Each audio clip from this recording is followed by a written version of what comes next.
宝宝睡觉也有黄金时间，睡前做好3点，大脑发育好，身高也长得快。嗨，大家好，我是美妈很帅，欢迎回到我的音乐频道。我们都知道，白天我们的所见、所闻、所感都会事无巨细的输入大脑，可是大脑的容量是有限的，到了晚上睡觉的时候，记忆工厂海马体会把散落在大脑的零散信息收集起来，并且根据这些信息的价值分为必要信息和非必要信息，只有被它标志为必要信息的才会被运送到大脑皮质作为长期记忆保存下来。斯坦福教授矢野精治在《斯坦福高效睡眠法》这本书有提到，入睡不久之后，人就会进入非快速眼动睡眠的深睡眠状态，这个时间会持续90到120分钟，是记忆固定的黄金时间。白天从外界传入大脑的信息，比如我们学习的知识，白天所发生的事情都散落在大脑的各处，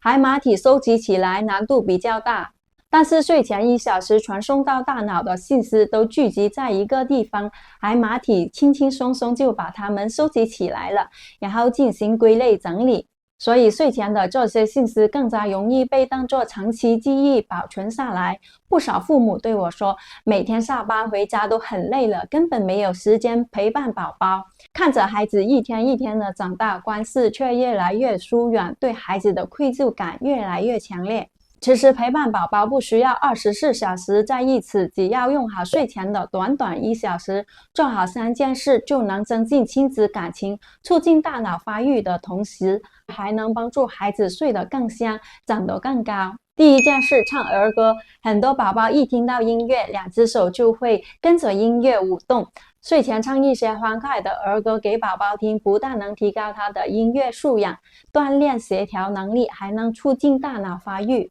大脑的发育离不开外界丰富的刺激，儿歌的语言唱腔丰富，旋律动听，宝宝每天睡前听一听，海马体更容易把这些带有情绪的信息保存下来，这对宝宝听觉的辨别能力跟语言发育都有很大的帮助。爱唱儿歌还可以促使大脑释放脑电波阿尔法波，让宝宝安静下来，更快地进入梦乡。第二件事，固定时间入睡起床。研究发现，第一个睡眠周期不但是记忆固定的最佳时期，也是大脑替换脑脊液、排放废物以及分泌生长激素的黄金时间。所以要让孩子每天都在同一个时间睡觉，同一个时间起床，帮助孩子形成良好的生物钟，既能获得高效的睡眠，也能很好的保护大脑，海马体也能有条不紊的工作。第3件事，读睡前故事。睡前1小时，每分钟都是黄金啊！